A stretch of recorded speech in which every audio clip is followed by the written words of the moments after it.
Ibrahim said youth groups should team up with the private sector to help alleviate the problem of open defecation.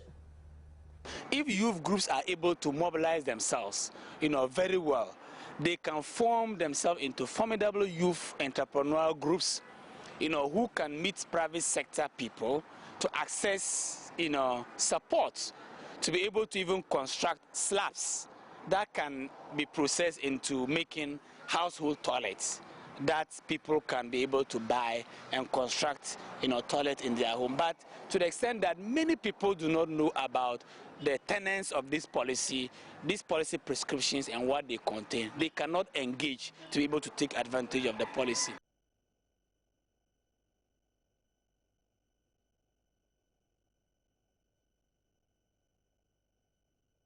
Meanwhile, some female residents of Kaklamadu are pleading with their colleague residents to put an end to the practice of open defecation at the shore to help fight the cholera menace.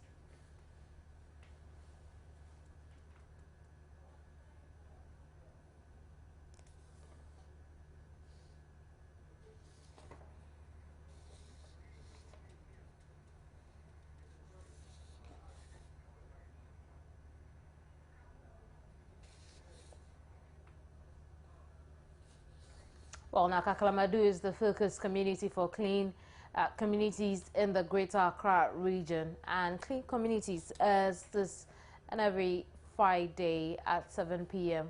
here on Joy News. Now, let's move on to some other stories now. Perhaps we'll take a look at some more cholera-related stories. At least about 900 cases of cholera have been recorded at the Kolebu Polyclinic since April this year, with 200 of those cases being reported over the past 2 weeks. And that's according to Joy News' checks at this health facility. With the upsurge in cholera cases, health centers have been overwhelmed, and there seems to be no end in sight to this menace. The Kolebu Polyclinic seems not to have been spared. A visit by the news team showed that more than 200 cases have been recorded in the past 2 weeks, with an average of 20 a day.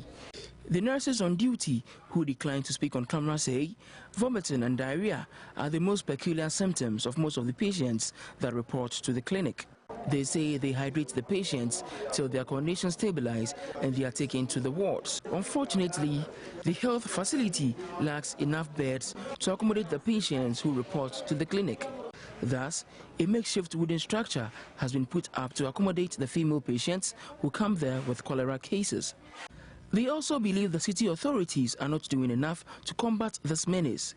Areas where patients usually come from are Kolegono, Dansuman, Kaneshi and Jamestown. They advise that citizens wash hands with soap and water at all times, especially when they return home from work, eat hot meals, cover their food and water, buy food from hygienic places, and wash foods before they consume them. Derek Ekosam, Joy News, Accra.